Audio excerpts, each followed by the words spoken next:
આપણે કોઈ પણ પ્રમાણિત અર્ધકોષનું પોટેન્શિયલ શોધવા માટે રેફરન્સ કોષ તરીકે કોનો ઉપયોગ કર્યો તો સંદર્ભ ધ્રુવ તરીકે પ્રમાણિત હાઇડ્રોજન અર્ધકોષનો. આ જ પ્રમાણે એક બીજો અર્ધકોષ છે કેલોમલ વિદ્યુત ધ્રુવ. એ પણ સંદર્ભ ધ્રુવ તરીકે ઉપયોગ કરીને અન્ય કોષના પોટેન્શિયલ શોધી શકાય છે. તો અહીંયા આપણે એક નવો કોષ જોઈશું કેલોમલ વિદ્યુત ધ્રુવ. કેલોમલ વિદ્યુત ધ્રુવ. તો આ કેલોમલ વિદ્યુત ધ્રુવની અંદર રચનામાં mercury plus Hg2Cl2 plus Cl minus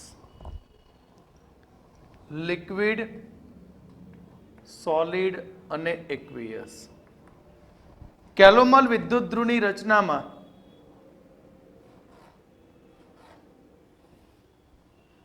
આ રીતે ટ્યુબ હોય છે.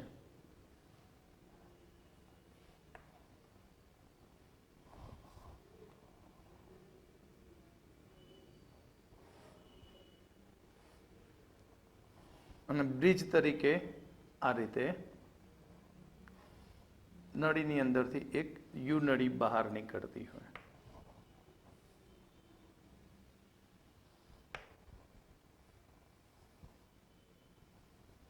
જેને અહીંયા ડીપ કરવામાં આવે, ગ્લાસ વૂલ હોય.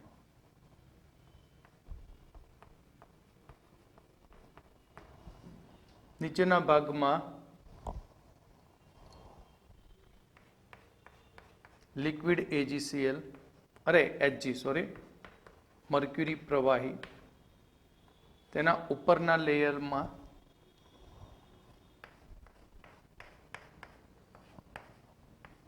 અલ્પદ્રાવ્ય ક્ષાર Hg2Cl2 અને ઉપરના ભાગમાં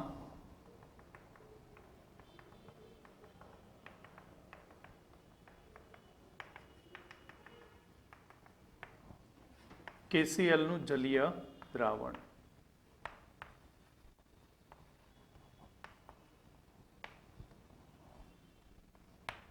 અને તેની વચ્ચોવચ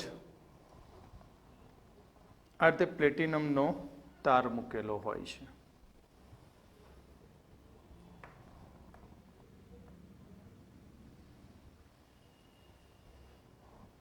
શું મૂકેલું હોય? પ્લેટિનમનો તાર. હવે આગળની જેમ એજીનો વિદ્યુત ધ્રુવ ભણ્યા એ જ રીતે સેમ કન્ડિશન. હવે જો કેથોડ તરીકે વર્તે તો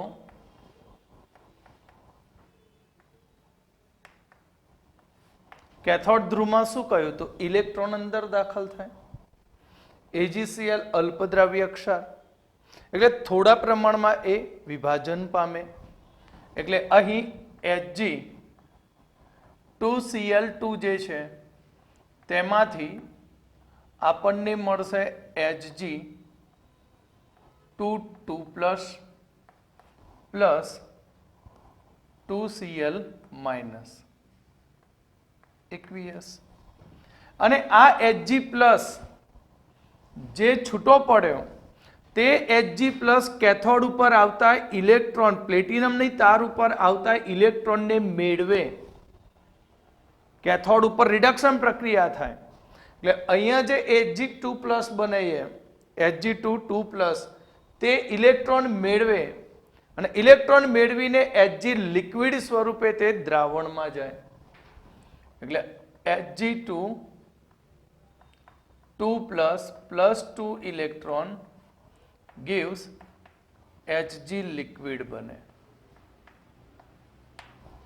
માટે રિડક્શન પ્રક્રિયા Hg2Cl2 plus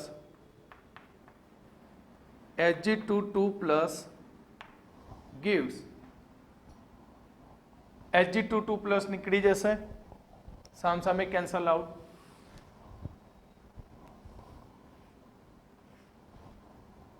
two electron minus gives 2 Hg liquid plus 2 Cl minus. Okay તો n is equal two 2, n is equal two 2. અહીં HgCl2 એ Hg2+ ના ફોર્મમાં તૂટતો નથી. Hg2Cl2 એ ડાયરેક્ટ Hg2 ના ફોર્મમાં તૂટતો નથી, કારણ કે આ પ્રતિચુંબકીય છે, પરંતુ તે Hg2 સ્વરૂપે તૂટે, જે અનુચુંબકીય છે. અરે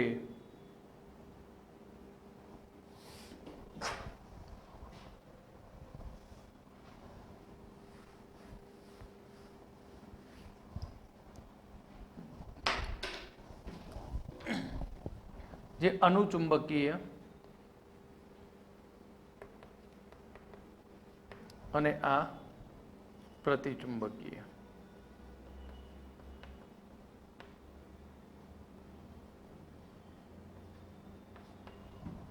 ક્લિયર? તો હવે આના માટે Q શું થાય? તો Q થશે Cl - નો સ્ક્વેર. માટે કોસ પોટેન્શિયલ શું બને? તો આનું રિડક્શન પોટેન્શિયલ, તો પહેલા તો આનું કોસનું સાંકેતિક નિરૂપણ કરીએ. એનો E0 સેલ કેવી રીતે લખાય? તો આગળ કહ્યું તે પ્રમાણે અહીંયા શું છે? Hg liquid slash Hg liquid Hg2Cl2, અહીંયા આવશે Cl માઇનસ, આગળની જેમ જ, અને આ બનશે એનું SRP, રિડક્શન પોટેન્શિયલ. માટે E cell is equal to E0 cell, E cell minus E0, 0.059/2 log Cl minus નો સ્ક્વેર, log Cl માઇનસ નો સ્ક્વેર. આ થયું કેથોડનો રિડક્શન પોટેન્શિયલ. આ જ પ્રમાણે એનોડ પરનો જોઈશું.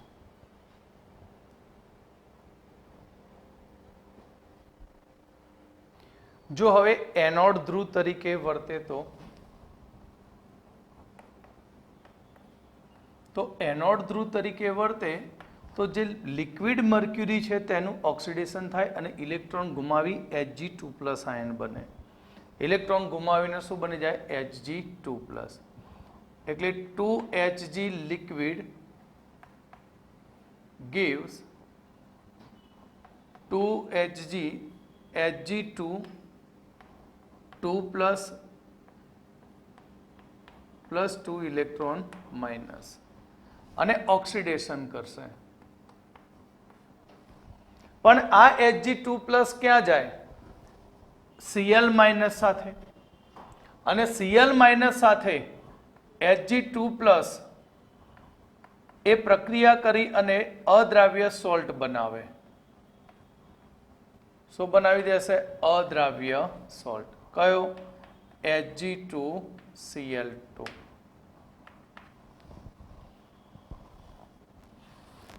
માટે પ્રક્રિયાનો આપણે સરવાળો કરીએ તો Hg2+ કેન્સલ આઉટ, માટે 2Hg liquid plus 2Cl minus aqueous gives Hg2Cl2 plus 2 electron minus. n બરાબર 2. તો આનો આપણે ઓક્સિડેશન પોટેન્શિયલ લખવો છે, તો કેવી રીતે લખાય? Hg slash Hg2Cl2 slash Cl minus. શીખવાડી દો ને આગળ, Cl માઇનસ ઊંધો લખવાનો. આ લિક્વિડ, આ સોલિડ. માટે Q કેટલો? Q થશે 1/Cl માઇનસ નો સ્ક્વેર. માટે તેના પોટેન્શિયલનું સમીકરણ E બરાબર E0 માઇનસ 0.059/2 log 1/Cl-નો સ્ક્વેર. ઓકે, તો આ થયું કેલોમલ વિદ્યુત ધ્રુવની એનોડ અને કેથોડ ઉપર થતી પ્રક્રિયાઓ.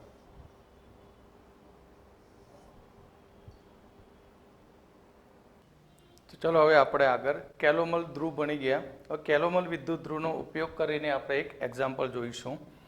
તો એક્ઝામ્પલની અંદર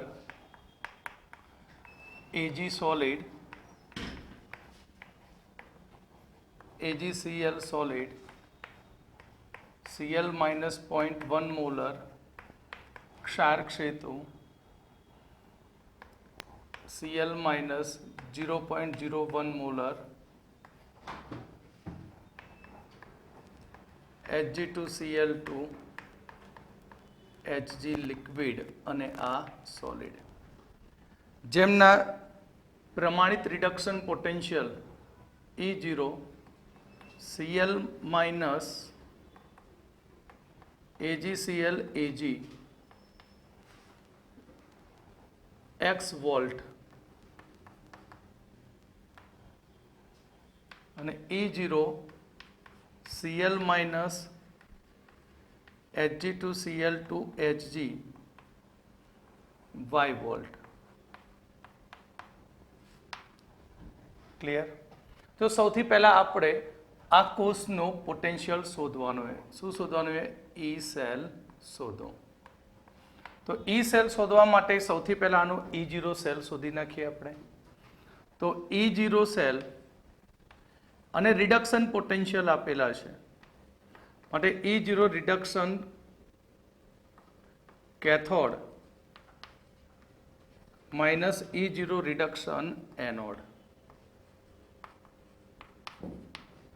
માટે E0 એનોડ ઉપર કોણ છે? તો Ag, કેથોડ ઉપર Hg. Ag ની કિંમત કેટલી છે? તો Ag y છે અરે x અને કેથોડ y, તો y માઇનસ એક્સ. શું થશે? y minus x. તો એનોડ પરનું રિએક્શન લખીએ. તો એનોડ ઉપર ઓક્સિડેશન પ્રક્રિયા થાય તો Ag solid plus Cl minus aqueous gives AgCl solid plus 2 plus electron minus. આ ઇક્વેશન આપણે આગળ તમને શીખવાડી દીધી એનોડ અને કેથોડ માટેની. હવે કેથોડ પર, તો કેથોડ ઉપર Hg2Cl2 એને 1/2 કરીશું. કેમ? કારણ કે અહીંયા એક ઇલેક્ટ્રોન મુક્ત થાય છે. Plus electron gives Hg liquid plus Cl minus aqueous. આની સાંદ્રતા 0.1 મોલર છે, આની સાંદ્રતા 0.2 મોલર, અરે 0.01 મોલર. તો કોષ પ્રક્રિયા શું થશે? તો n બરાબર 1. કોષ પ્રક્રિયા Ag solid plus 1/2 Hg Cl2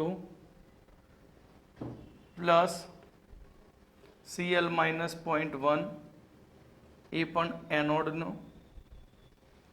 gives HgCl solid plus Hg liquid plus Cl minus 0.01 cathode. તો પ્રક્રિયાની અંદર Q કેટલો થશે? તો Q એટલે કે Cl minus cathodic upon Cl minus anodic, 0.01 upon 0.1, 10⁻⁻1. કેટલો થશે Q? 10⁻⁻1 મોલર. હવે આપણે નર્નસ્ટ સમીકરણ બનાવી દઈએ. E cell is equal to E0 cell minus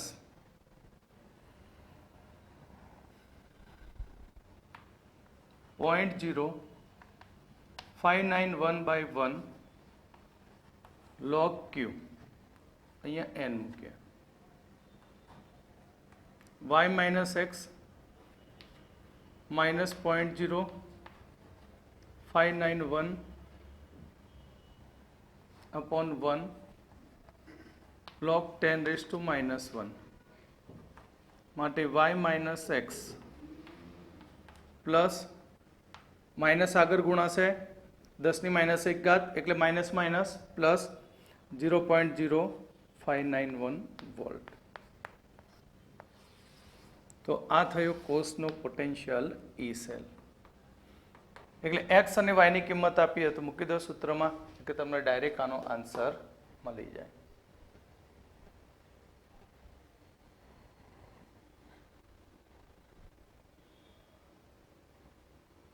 હવે વિદ્યુત રાસાયણિક કોષ માટે ઉષ્માગતિશાસ્ત્રનો એટલે કે થર્મોડાયનેમિક્સનો ઉપયોગ કરીશું. બરાબર. આની અંદરથી જીની એક્ઝામમાં એક ક્વેશ્ચન પૂછાઈ ગયેલો એ જે જી માટેનો સૌથી આજ સુધીમાં ટફમાં ટફ એમસીક્યુ હતો. ક્લિયર? તો એની આપણે થિયરી જોઈશું, પછી તે એમસીક્યુ ગણીશું. તો અહીં વિદ્યુત રાસાયણિક કોષ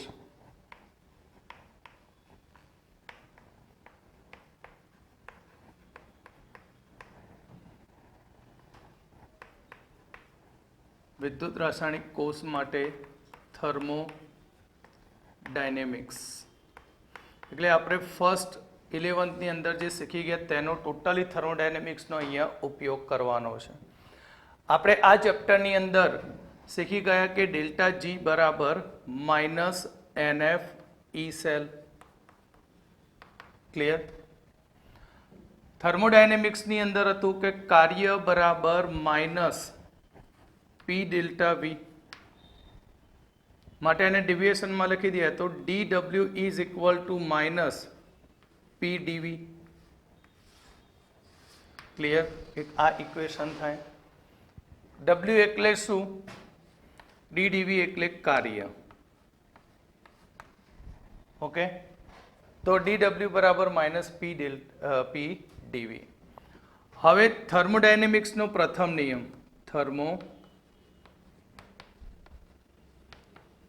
ડાયનેમિક્સનો પ્રથમ નિયમ.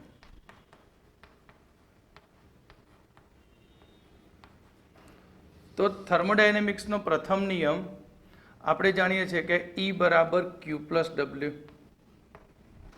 તો આને ડેવિએશનના રૂપમાં ડિફરન્સિએશનના રૂપમાં લખી દઈએ તો ડિફરન્સિએટ સ્વરૂપમાં લખીએ તો DE વિકલન સ્વરૂપ DE બરાબર DQ પ્લસ DW. DW ની કિંમત સીધી અહીંયા મૂકી દો તો DE is equal two DQ minus P delta V. એક આ ઇક્વેશન આવશે. ક્લિયર? આગળ વધતા થર્મોડાયનેમિક્સની અંદર એન્થાલ્પી ચેન્જ. બરાબર. તો એન્થાલ્પીનું સૂત્ર હતું એન્થાલ્પી H બરાબર E plus PV. Enthalpy H બરાબર E પ્લસ PV. હવે એને ડિફરન્સિએશનમાં લખી દઈએ તો DH બરાબર DE plus PDV plus VDP.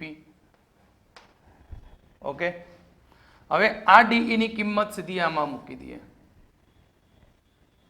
તો DH is equal two DQ minus PDV plus PDV plus VDP. તો આ બંને કેન્સલ આઉટ થઈ જશે તો DH બરાબર DQ plus VDP DQ plus VDP. આ થયું એન્થાલ્પીનું ઇક્વેશન. કોણ ઇક્વેશન? એન્થાલ્પીનું. તથા એટલે DQ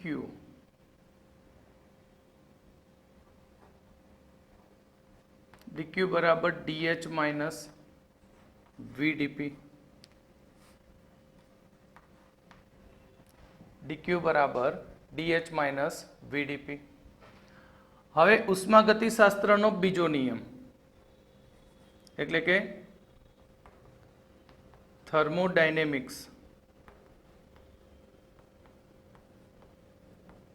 નો બીજો નિયમ. તો આપણા જોડે સૂત્ર હતું S બરાબર Q અપોન T. તો ડિફરન્સિએશનમાં લખીએ તો ds બરાબર dq અપોન T. માટે dq is equal two TdS. dq is equal two શું થશે? TdS.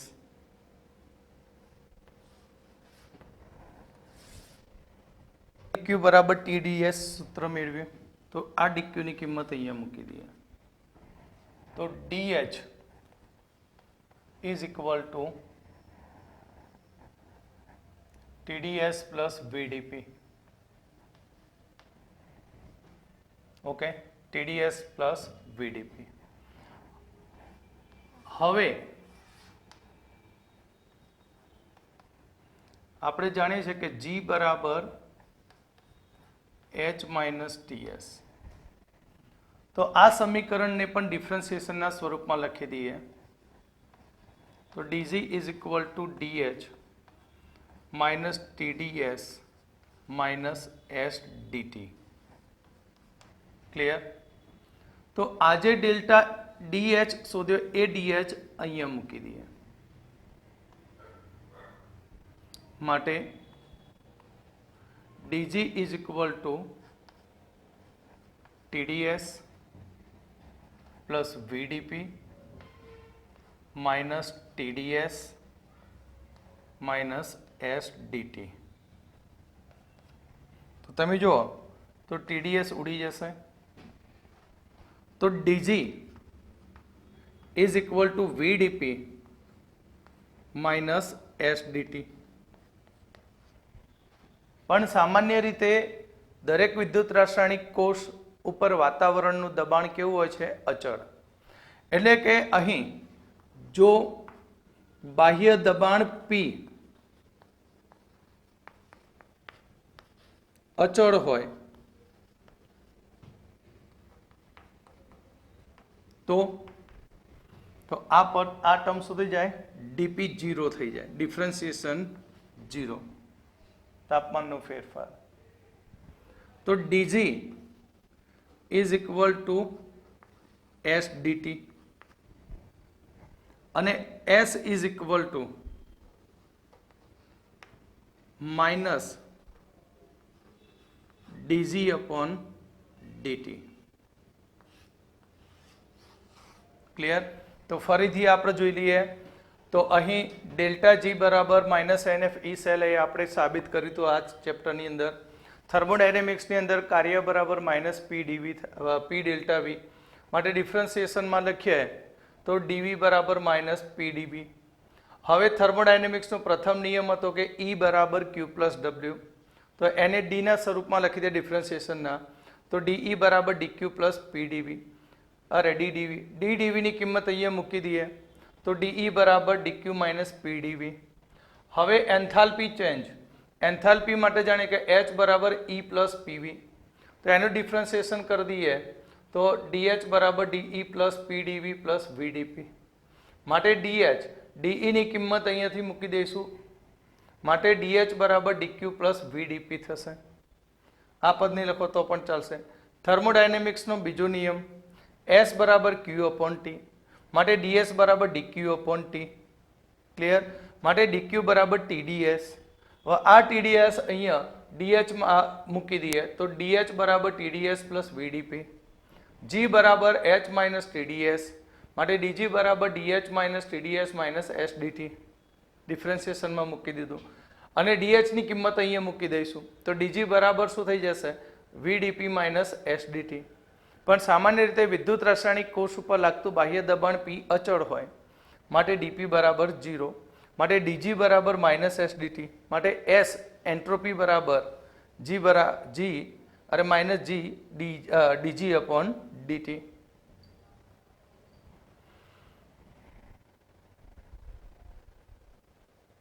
તો આપણે અહીંયા આપણે સમીકરણ મેળવ્યું કે S બરાબર માઇનસ ડીજી અપોન ડીટી. હવે આનું ચેન્જ કરી નાખું, ફેરફાર. એસ ડેલ્ટા એસ બરાબર minus D delta G upon DT. Clear? અહીંયા આપણને એન્ટ્રોપી ફેરફાર, કોષ પોટેન્શિયલ સાથે એન્ટ્રોપીમાં થતા ફેરફારનું સમીકરણ મળશે. અગત્યનું સમીકરણ મળશે ખાસ. તો આપણે જાણીએ છીએ કે delta G is equal to minus NF E cell. તો આ ઈ સેલની માઇનસ એનએફ ઈ સેલ અહીંયા મૂકી દઈએ. તો એન્ટ્રોપી ફેરફાર એસ બરાબર minus D minus NF E cell છેદમાં ડીટી. માટે minus minus plus, N constant, F પણ અચળ. એન અને એફ અચળ હોય એટલે એ બહાર આવી જાય, એમનું વિકલન થાય નહીં. માટે plus N F DE upon DT. આ થયો એન્ટ્રોપી ફેરફાર. જ્યાં ડીઈ અપોન ડીટી ને ટેમ્પરેચર કોએફિશિયન્ટ ઓફ સેલ, એટલે કે કોષનો તાપમાન ગુણાંક છે. કોષનું શું છે? તાપમાન ગુણાંક. તો આ ઇક્વેશનની મદદથી કોષ પ્રક્રિયા દરમિયાન વિદ્યુત રાસાયણિક કોષની એન્ટ્રોપીમાં થતો ફેરફાર શોધી શકાય છે. હવે એન્થાલ્પીનો ફેરફારનું સમીકરણ મેળવવું છે. તો ડેલ્ટા જી બરાબર delta H minus T delta S equation આપણે જાણીએ છીએ. તો delta H is equal to delta G plus T delta S. Okay, અહીં delta H is equal to minus NF E cell plus T. તો delta S ની કિંમત જાણીએ છીએ, એનએફ ડીઈ અપોન ડીટી. તો NF T DE upon DT. આ equation દ્વારા એન્થાલ્પીનો ફેરફાર શોધી શકાય. ક્લિયર? આ ઇક્વેશન દ્વારા કોનો? એન્થાલ્પીનો ફેરફાર શોધી શકાય. આ શું સૂચવે છે? એન્ટ્રોપીનો ફેરફાર.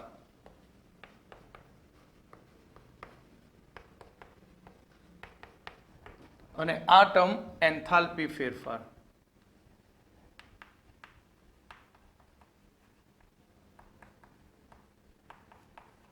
ક્લિયર? જો કોષની ઉષ્મા ક્ષમતા પૂછે, કોષની ઉષ્મા ક્ષમતા, તો કોષની ઉષ્મા ક્ષમતા C is equal to D delta H upon DT. Delta H ની કિંમત ઉઠાવીને અહીંયા મૂકી દઈએ અને એ પણ ડિફરન્સિએશન સાથે. તો અહીં minus NF DE upon DT થઈ જાય, પ્લસ આની અંદર એક ટેમ્પરેચર સાથે ડિફરન્સિએશન આવશે. તો ટેમ્પરેચર સાથે ડિફરન્સિએશન આવે તો ડીઈ અપોન ડીટી, અરે ડીટી ડીટી શું થઈ જાય? કેન્સલ થઈ જાય. તો એનએફ ડીઈ અપોન ડીટી. સમજણ પડી? આનું ડિફરન્સિએશન ડીટી થશે તો ડીટી ભાગ્યા ડીટી ઉડી જાય. હવે આનું ફરીથી ડિફરન્સિએશન થાય, ફરીથી વિકલન થાય. તો NF T DE square D square E upon DT square. તો આ બંને ટર્મ કેન્સલ. માટે ઉષ્મા ક્ષમતા C is equal to NFT DE square upon DT square. પણ હજુ સુધી અહીંયાથી કોઈ પણ MCQ ઉષ્મા ક્ષમતા માટે પૂછાયો નથી. નહીં તો ખૂબ જ ટફ થઈ જાય આખો ટોપિક.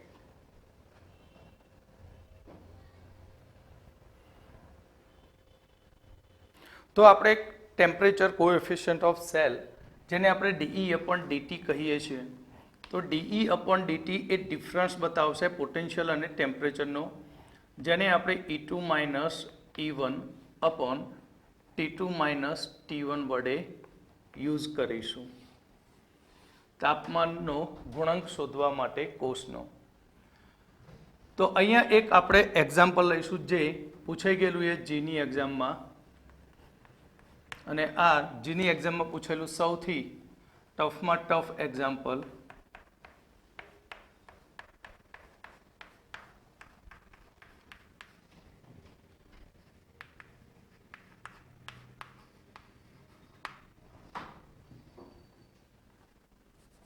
-15°C તાપમાને 15°C અને 35°C તાપમાને કોષ potential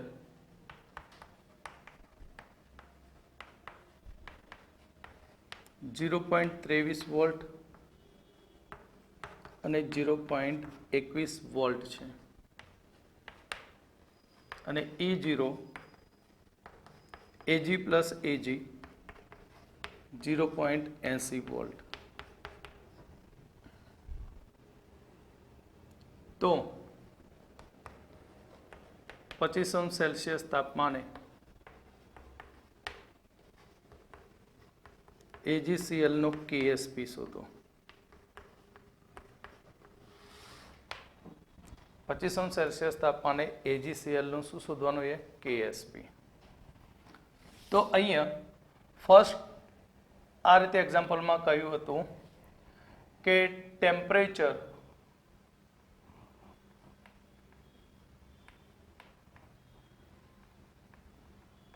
coefficient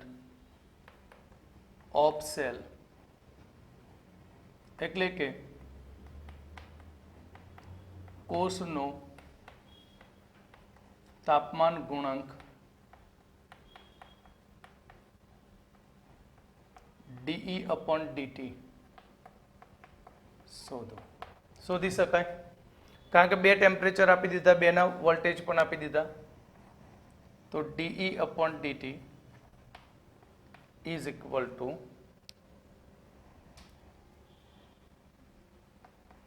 E2 minus E1 upon T2 minus T1.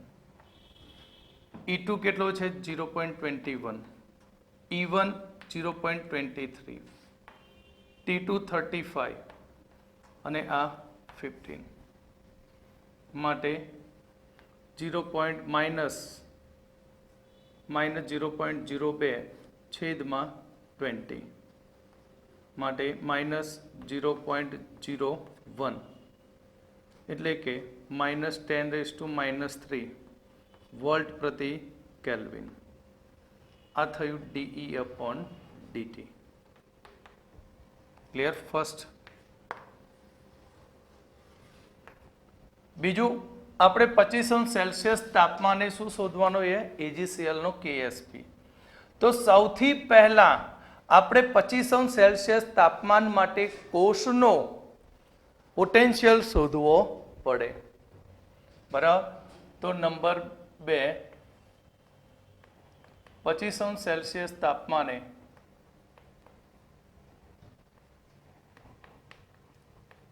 કોષનું potential.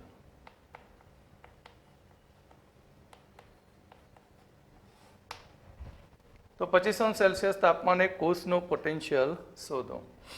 તો આપણા જોડે સૂત્ર કે DE upon DT is equal two E3 minus E1, કારણ કે આ ત્રીજું પોટેન્શિયલ આવ્યું, અને T3 માઇનસ T1. આની કિંમત જાણીએ છીએ -0.001. E3 શોધવો છે 25°C નો. 0.21, 23, 25 minus 15, 10 માટે E3 બરાબર 0.23 10 આની સાથે ગુણી નાખીએ તો સુધી જશે -0.01. ક્લિયર? કારણ કે માઇનસ આ બાજુ લઈ ગયો છું, બરાબર, આના માઇનસ હતું માટે 0.22 વોલ્ટ. આટલા સુધી પણ ક્વેશ્ચન પૂછી શકે કે આપેલા કોષનો 25°C તાપમાને પોટેન્શિયલ કેટલો થાય. ક્લિયર? તો શોધી શકો. તો પહેલાં તમારે આ શોધવો પડે બે ટેમ્પરેચર પરથી dE/dt, અને એ dE/dt નો યુઝ 25°C તાપમાન માટે કરવાનો. હવે આના ઉપરથી એન્ટ્રોપી શોધીશું. તો હવે આપણે એન્ટ્રોપીનો ફેરફાર શોધીશું. નંબર 3. તો ડેલ્ટા એસ ઇક્વેશન શું મેળવી આપણે? NF બરાબર dE/dt. તો NF n બરાબર 1. કોષ પ્રક્રિયામાં કેટલો ફેરફાર થશે? 1 ઇલેક્ટ્રોનનો, કારણ કે હાઇડ્રોજન છે, હાઇડ્રોજન એટલે H પ્લસ 1 ઇલેક્ટ્રોનની હેરફેર થાય. n 96,500 ગુણ્યા dE/dt બરાબર. તો અહીંયા આપણો ક્વેશ્ચન આ રીતે છે કે 25°C તાપમાને ડેલ્ટા એસ શોધો. એટલે dE/dt ની મદદથી જ આપણે 25 નો પોટેન્શિયલ શોધ્યો.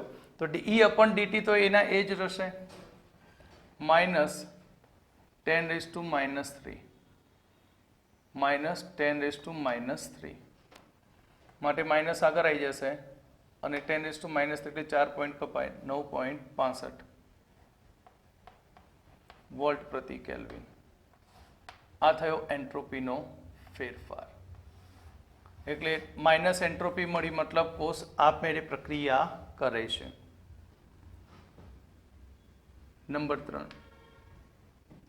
25°C તાપમાને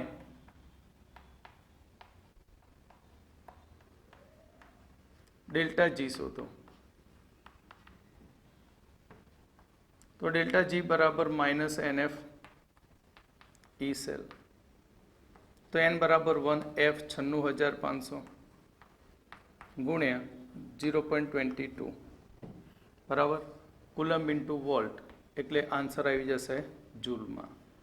આ થયો ડેલ્ટા જી. ક્લિયર? હવે આપણે કોષનો પોટેન્શિયલ ઉપરથી આનો પોટેન્શિયલ શોધીશું. બરાબર. તો એનોડ પર થતી પ્રક્રિયા નંબર 4. એનોડ પર હાઇડ્રોજન ધ્રુવ છે માટે 1/2 H2 gas gives H plus electron. Hydrogen માટેનું રિડક્શન પોટેન્શિયલ ગણો કે ઓક્સિડેશન પોટેન્શિયલ. તેનો વોલ્ટેજ કેટલો એક્સેપ્ટ કરેલો છે? 0.0 વોલ્ટ આપણે સ્વીકારેલું છે.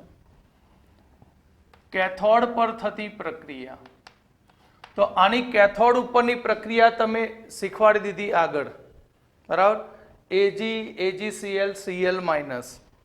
તો તેના કેથોડ ઉપરની પ્રક્રિયા આ રીતે હતી.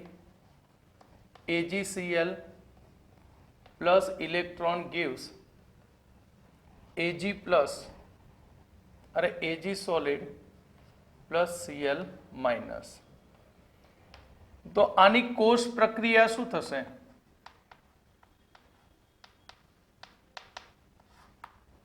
તો કોષ પ્રક્રિયા 1/2 H2 gas plus AgCl solid gives H plus Ag solid plus Cl minus aqueous. આ શું થઈ? આની કોષ પ્રક્રિયા. અને આ કોષનું પોટેન્શિયલ E સેલ આપણે જાણીએ છીએ. કેટલો શોધ્યો આપણે? 25°C તાપમાને. તો આ કેટલા ટેમ્પરેચર માટે? 25°C તાપમાને 0.22 વોલ્ટ. તો આપણે શોધવો છે કોનો reduction potential? Cl minus AgCl Ag નો. તો આનો પોટેન્શિયલ કેટલો થાય શોધી શકીએ આપણે. ક્લિયર? તો અહીં ઈ સેલ બરાબર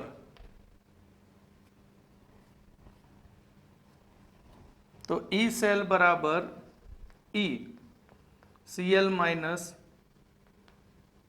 AgCl Ag કેથોડ પર છે અને ઈ H2H+. આનું પોટેન્શિયલ 0.22, આનું પોટેન્શિયલ 0 માટે આપણે ડાયરેક્ટ ઈ સેલ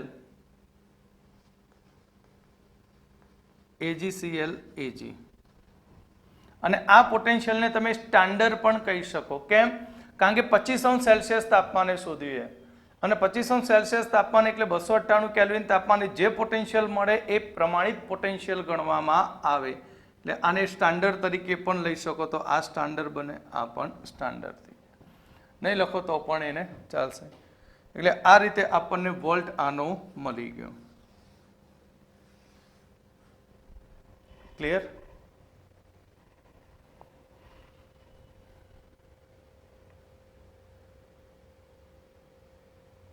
હવે નંબર 5 જેના માટે આપણે આટલી એક્ઝામ્પલ ગણ્યો એનો હવે છેલ્લે લાસ્ટમાં શોધીશું AgCl નો KSP. તો AgCl નો KSP અહીંયા આપણને Ag+ નો રિડક્શન પોટેન્શિયલ આપી દીધો છે સ્ટાન્ડર્ડ 0.80 વોલ્ટ. બીજો આપણે હાલ શોધી કાઢ્યો Cl minus AgCl Ag 0.22 volt.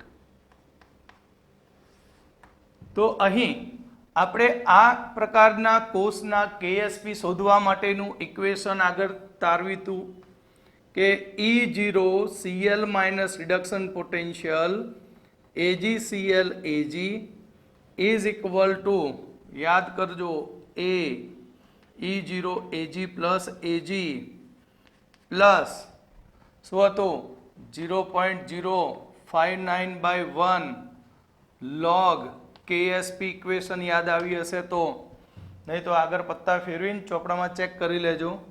બરાબર? હવે આની કિંમતો મૂકી દઈએ 0.22 0.80 પ્લસ 0.0591 log KSP.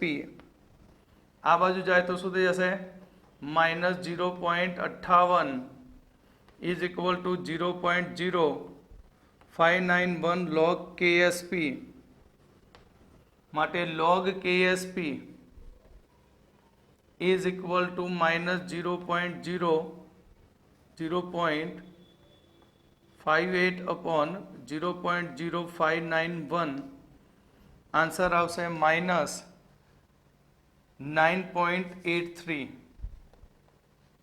એટલે હું આને આશરે કેટલો લઈ લઉં? -10. તો -10 નો શું જોવાનો? એન્ટીલોગ. તો KSP AgCl નો 10⁻⁻10 થઈ જશે. ક્લિયર? એટલે વિદ્યુત રસાયણનો આ ટોપિક એ સૌથી ટફમાં ટફ ટોપિક છે. આની અંદરથી જેઈમાં એક્ઝામ્પલ પૂછાઈ ગયેલો હતો, પણ એ એક્ઝામ્પલની અંદર અહીં મેં HCl 2 વખત લખ્યું છે. આ HCl એ બંને બાજુ કામ કરે. HCl માંથી Cl માઇનસ મળે, એ Cl માઇનસ AgCl માટે ઉપયોગી બને, H+ એ હાઇડ્રોજન માટે પણ ઉપયોગી બને છે. એટલે ત્યાં એક્ઝામની અંદર આ રીતે પૂછ્યું હતું PTH2, અને જે પદાર્થ બંને માટે કોમન હોય તો તે એક જ વખત લખેલો હોય છે. એટલે HCl AgCl Ag. આ રીતે કોષની રચના આપી હતી. ક્લિયર? એટલે ધ્યાન રાખજો કે આ HCl H+ આપણને ખબર છે કે એ તૂટે, આયનીકરણ પામે, H+ Cl માઇનસ આપે. H+ ની જરૂર કોને? PTH2 ને. Cl માઇનસ ની જરૂર કોને હતી? તો આપણે જોયું હતું કે N આયનની જરૂર કોને? Metal, insoluble salt plus N ion, બરાબર, એટલે આમાંથી ઋણ આયન મળે. ઓકે, એટલે ખાસ આમાં ધ્યાન રાખજો એક્ઝામ્પલમાં.